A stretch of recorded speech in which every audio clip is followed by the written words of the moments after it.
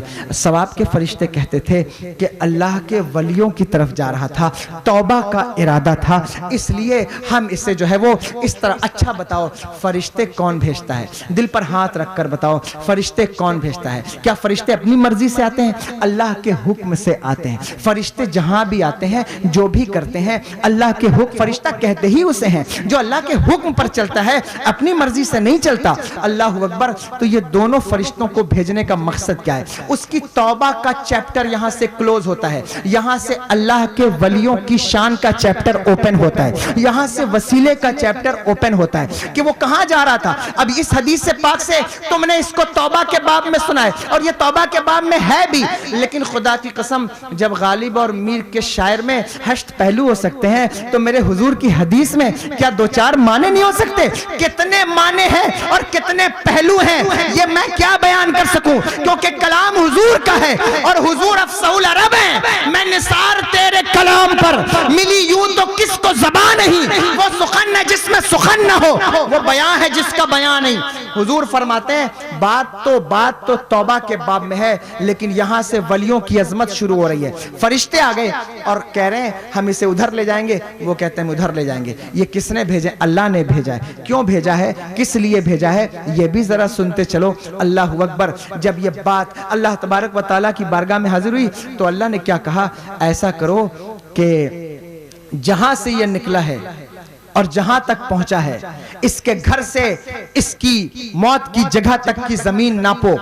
اگر وہ زمین زیادہ ہے اور ولیوں کا آستانہ جہاں یہ جس کا انتقال ہوا وہاں سے کم ہے تو اسے جنت کی طرف لے جاؤ, اور اگر یہ ولیوں کے آستانے سے دور ہے, گھر سے قریب ہے, تو اسے جہنم کی طرف لے جاؤ. دیکھو یہ حدیث پاک بیان کر رہا ہوں, اور یہ بات کیا ہے, اگر ولیوں کے آستانے سے قریب ہے تو جنت کی طرف لے جاؤ. اللہ اکبر. پتہ چلا جو ولیوں کے آستانے سے قریب ہوگا وہ جنت کا مسافر ہوگا. جو ولیوں کے آستانے سے قریب ہوگا اللہ تبارک و تعالیٰ اسے جنت کا مسافر بنائے گا.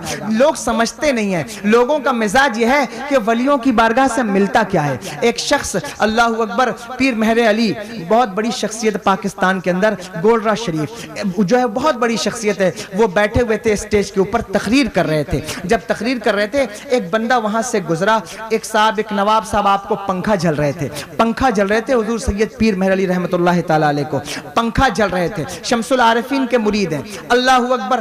پنکھا جل رہے تھے اور وہ شخص وہاں سے گزرا تو آپ بیان فرما رہے تھے کہ ولیوں کی بارگاہ سے اللہ تبارک و تعالیٰ رحمت عطا فرماتا ہے, اللہ تبارک و تعالیٰ یہ عطا کرتا ہے, اللہ وہ عطا کرتا ہے. تو اس شخص نے گزرتے ہوئے سنا تو وہیں سے اعتراض کیا, کہا حضرت میں یہ سمجھنے سے قاصر ہوں کہ ولیوں کی دربار میں تو جو ہے وہ ولیوں کو تو اللہ تبارک و تعالیٰ کا کرم ولیوں پر ہے, لیکن جو ولیوں کی بارگاہ میں جاتا ہے اس پر کیسے کرم ہوتا ہے, اس پر کیسے کرم ہوتا ہے. تو آپ نے اسے بلایا, کہا بیٹا ادھر آؤ. وہ قریب آیا. جب قریب آیا تو حضرت کے پہلو میں کھڑا ہو گیا. اب ایک نواب صاحب حضرت کو پنکھا جل رہے تھے, وہ پہلو میں کھڑا ہو گیا.